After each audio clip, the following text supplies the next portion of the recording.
this video, I am going to argue a very unpopular opinion, which is why you shouldn't have a script in your YouTube videos. Ever wonder why some YouTubers come across as so polished and authentic on camera, while others seem a little more forced and buttoned up and almost like they're reading? Well, it's not about having expensive gear or the best microphones or lighting. Those things do help. But you know what one thing is that could really trip you up when it comes to how authentically you come across on camera? Is having a script. Welcome to Camera Confident. If you're new here, hey, I'm Shirley, former television journalist, and now working my way through building a YouTube channel. And spoiler alert, I have been humbled by this experience. It is not as easy as I thought it would be, even for someone with experience on television. But here's the thing. One thing I'm good at is speaking to a camera and doing so without a script. So in this video, I want to help you do the same thing and learn the secrets to really coming up. See, I screwed up. The secrets to really coming across as authentic, because let me tell you, in 2025, people are craving authenticity. In this age of ChatGPT and AI everything, I could hack out a script using vidIQ, ChatGPT, all those gadgets in mere seconds. I could put it on a teleprompter and maybe you think, oh, nobody would ever know the difference. I'm gonna just read this. Well, it's wrong.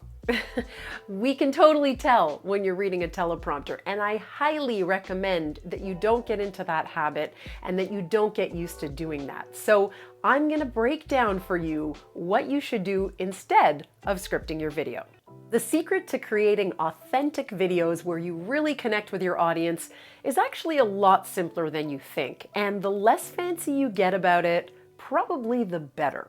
Now, if you stick around in this video, at the end, I will let you in on a little secret of how I'm filming my YouTube videos, so be sure to stick around for that. Let's start by debunking a myth right here, right now, that YouTubers need to have a tightly scripted set of things they're gonna say word for word before they hit record. Sure, of course, you do wanna have a structure. You wanna know where you're going. You wanna have a map through your reel. You want to script your hook because your hook is the most important 30 seconds of your video. And if people can't get past that, then they're not going to watch the rest of the video. So yeah, memorize to the best of your ability without making it seem like you're reciting something memorized, the hook. I do that because sometimes, I could ramble and I don't want to lose people right away. So that's something I've had to learn. But after that, it's really about having the structure and then leaving room for magic. Because if you stick too closely to a script, you risk losing one of the most important elements of a YouTube video in 2025. And what's that? Authenticity. Authenticity is not something you can script. It's not something you can fake. It's something that only comes with being truly you. Our audiences don't want perfection. They want to connect with you personally. They want to feel like you're talking to them. And that is exactly what you lose when you try to stick to a script. You lose the spontaneity. You lose the ability to think on your feet. You lose the ability to be creative and come up with ideas on the spot, the sort of magic that happens when you just leave room for it to happen. And if you're so tightly controlling everything, you're really not giving yourself the opportunity, and you're not giving your audience the opportunity to watch you in action and to truly connect with your personality, which is what's lost when you try to be so rigidly scripted. You are actually doing your audience a disservice and coming across as fake, forced, and unengaging. The other thing that happens is that if you forget a couple of words, even a single word in your script, you're gonna stumble, you're gonna have to start again, and you're gonna lose your train of thought, and then you're gonna get really frazzled in the production of your video and less focused on just really connecting with the camera and learning how to do that. It is a skill. It looks like you're trying too hard, which is something that I've actually had to unlearn as a former reporter, because as reporters, we had reporter voices, we had reporter ways of looking at the camera, and we weren't allowed to emote too much or have an opinion or all of those things. I used to obsess over my videos, watching did I raise my eyebrows too much? I don't even want to tell you how many times I really got into my head about what I was doing on camera. You may now be watching YouTubers who are not bells and whistles. They don't have all the fancy gear and fancy tech, and maybe they stumble just like I just did. But at the end of the day, you connect with them and you want to watch them because it's almost like you're talking to a friend. So that's tip number one. I'm saying don't script it, and then you're thinking, okay, but how do I know what I'm going to say? Well, if you can picture yourself talking to a single person, preferably someone you know, even if you have to put that person's picture behind the camera to remind you that you are speaking to them, that is going to make a huge difference. But what I recommend instead of a tightly scripted video is that you come up with the chapters of your video. You know how when you go to a YouTube video, you can see different chapters and like, oh, at this point in the reel, they talk about this, and then they talk about this, and ooh, I want to know about that. Think about your videos much in the same way. So every time that you're going to move to a new idea in your reel or your video, you can stop the camera, collect your thoughts. I recommend practicing it out loud a little bit even before you hit record, or hit record and practice it. And then in your editing process, just lop off the stuff where you were practicing, and then just speak to the camera and use normal conversational words. I can't tell you enough how many people are using these sentence structures in their videos that don't sound the way people actually naturally talk. When you are speaking to someone and you are in a public speaking situation, like producing a YouTube video or being on stage or something like that, you're going to vary the cadence of your voice. You're going to vary the volume of your voice. You're going to vary the speed that you speak with. No one wants fake. Your viewers want to connect with the real you. And the people that at least I've seen who are succeeding on this platform are the ones who show up as unapologetically themselves.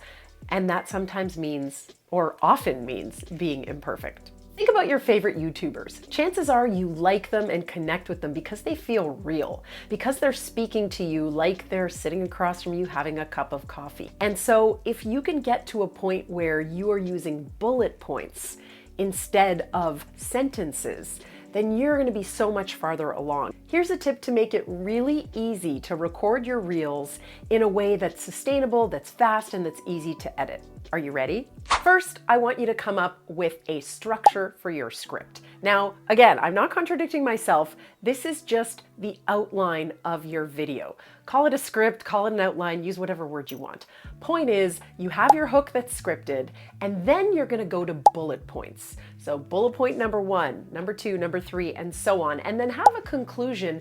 And at the end, you have to be sure to plan what video are you going to point to drive your audience to go there next. Because we all know that retention on YouTube is so important. And if people watch to the end of your video, first of all, congratulations. That's a huge part of the battle.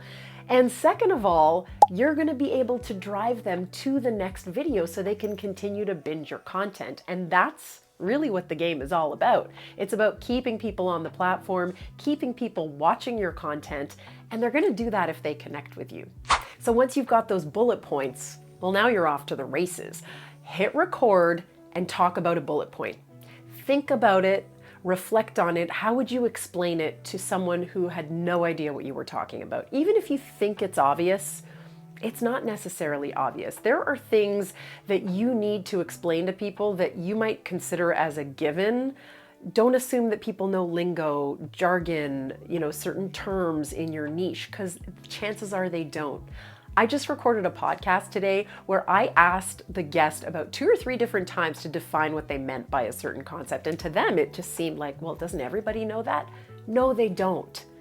As journalists, we would have to repeat at least once in the story, preferably closer to the top, the context that viewers needed to be able to understand the rest of the story. So even if it was a news story that had been in the news for days and days and days and days, we had to assume that the person watching had never heard of this issue before, had no idea what we were talking about, and would have to come and just get a little bit of a refresher before they move on. So think about your content in the same way. Even if you show up and talk about the same thing or similar things, like I talk about camera confidence and being on video, I still have to make sure that I speak to the person who's tuning in for the first time. So when you're thinking about those bullet points, make sure that you're always considering the perspective of a person who is coming to you for the first time.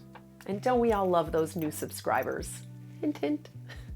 So this is going to make your editing process super easy. You show up, you turn on the camera, you talk about one bullet point, and then hit stop. That's all you have to do. Just talk about that one thing, hit stop. Then when you get to your next bullet point, hit stop again after you record it. Make sure that in between those bullet points, and this is where you may do a bit of scripting, you have transition lines, because sometimes you're going from one concept to another concept and you want to make sure that they're connected. You don't want to lose people. And what that is sometimes called is a curiosity gap. So you're starting to open up a curiosity in your viewer's mind when you finish bullet point A and you want them to stay tuned for bullet point B. And what if you see what I did there? What if you mess up? It's okay. You can totally mess up. What if you have to stop and drink a sip of water or something while you're doing your reel? I mean, you can always cut that out or not.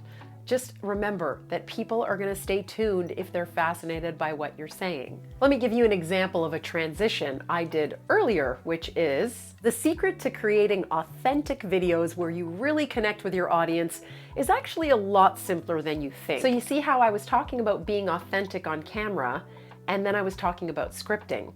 So those are like two different things, and how do you bridge the two together? Well, you create a curiosity gap. So how do you prevent yourself from coming across as inauthentic on camera? Well, you ditch the script. So you're taking idea one and idea two, you're asking a question, you're creating a bit of suspense, and you're going to go answer the question. But you do want to bridge between bullet points so that there's a nice flow to your script. Now, maybe if you're nitpicky, you might say, well, that's scripting, but it really isn't, because you're not married to something that you are, trying to get through, and then every time you mess up, you have to go back. Earlier in this video, I promised you a little treat at the end if you stuck around. So if you're still here, high five. Thank you for sticking with me. I'm going to show you how I script my videos without scripting them, if that makes sense. So what I do is I go into ChatGPT and I put in a prompt.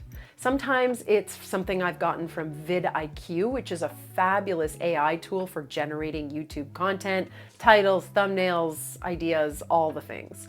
So I'll take what I got in vidIQ, and vidIQ does have a scripting function inside the platform. I haven't found it all that helpful. I think it's a little generic, and I personally don't love what it puts out. So I will take the idea and then I put it here into ChatGPT. And I have ChatGPT create a script. I do ask it to create a script. But then what I do is I read the lines a little bit before I hit record, and then I just put the computer away and I don't actually read exactly what it says. But if I ever feel stuck and I'm not sure where I'm going next, I can hit pause and go back and look at that ChatGPT script and think, okay, you know what? I think I'm going to incorporate that idea and maybe a little bit of this, a little bit of that. And then I go back to the camera and I talk about that. Now, obviously not every video is like this. Different types of videos will call for different structures. Some of them I do a lot more editing. Some of them are just straight up talking head to the camera like this. But if we're talking about how to create a sustainable strategy to show up consistently on YouTube, I've been trying to show up twice a week. I have to admit, I have not always met my own standards in my 90 days to 10K LinkedIn and YouTube challenge, and I've learned the hard way.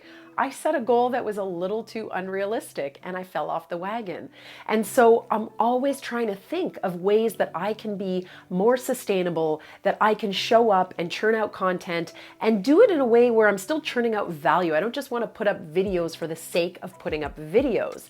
And that sometimes holds me back. So So yes, I do need the help with the ideation, and I'm not suggesting in this video that you don't take any time to think about your videos, to come up with your titles first and your thumbnails, to come up with outlines of what you're going to say. But all I'm saying is that I don't want you to get too married to a script, because it's going to become your Achilles heel. And as you grow on this platform, as you grow on video and as a creator and as a business owner, if that's something that you want to do, being in a business and having a YouTube channel and reaching clients and connecting authentically with people, you're going to have to get into a groove and into a system that is sustainable, that fits into your workflow even when things get busy. And this is something that I'm really actively working on, and I look forward to showing you more of in my videos as we continue through this challenge. Speaking of creating a sustainable strategy, I'm all about creating more videos in less time. So if that's something you're interested in, check out this video for more.